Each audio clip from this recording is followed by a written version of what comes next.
Okay, Pauline, it is day 124 of the project, October 5th, I think. Yeah. And I will make a correction. Canadian Thanksgiving does have roots in the tradition that Native Americans helped Canadians survive. Trust me, looked it up, it's true. Like, traditional foods are great for Thanksgiving, I find. And I personally am a big fan of desserts. As you know, I worked in a bakery for quite a few years, and I'm pretty good at it. I actually designed a couple people's wedding cakes, and I'm actually having a couple of friends. I'm designing their wedding cakes and making it as for them.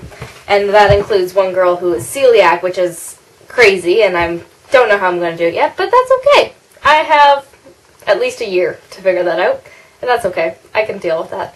So desserts for Thanksgiving, I personally am a big fan of pumpkin pie and Jell-O salad, which is basically like you get Jell-O and fruit cocktail and you put it in the fridge. And normally you would put like freshly whipped whipped cream, not just like Cool Whip or anything like that, but like the fresh whipped, like homemade stuff. That is the best stuff on top of it, and oh, that is like the best dessert. However, I can't have whipped cream anymore, so I guess that's a little sad thing for me, but whatever, it's still one of my favorite desserts ever, and I love making it for people.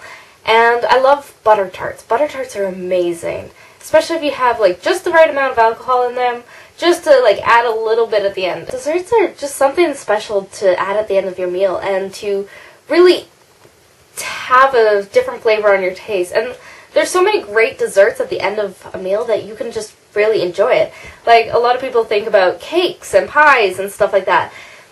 What's wrong with cookies? I like cookies. Cookies are great. But I think that like each family should keep their own traditions quite close to their heart, because that's what really keeps family and tradition going, is if you actually pass those on and if you keep the traditions alive and like really just learn as much as you possibly can, because as soon as everybody's gone before you, like, and you don't take the time to really figure out what it is your family does for these occasions or anything like that, you won't figure that out. You will have to make your own traditions.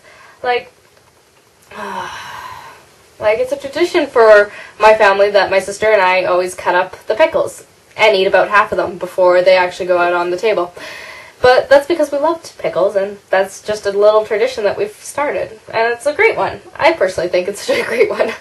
And, like, there's always, like, different little things that you can always make, like who sits where, but then you can always switch it up each year if you don't want to sit by them the following year. I just like the tradition side of Thanksgiving and the fact that you get to spend time and really enjoy people's company while still being able to sit down and have a meal and stuff like that. And I think it's awesome that we get a time off of school, for one, and everybody else gets a time off of work just to reflect on the importance of family and friends, and how even though we can get caught up in our normal lives, the main thing in our lives is connections and community and family and friends. And I think that would be absolutely, that's absolutely necessary for our society to survive. So, Monday is technically a holiday, Pauline, so choose if you want to take it off. It doesn't matter. You still have technically Monday, Wednesday, Friday, or Tuesday, Thursday. You get the first video of the week, and I follow after that. Let's settle with that. Anyway, I will see you later. Have a great Thanksgiving.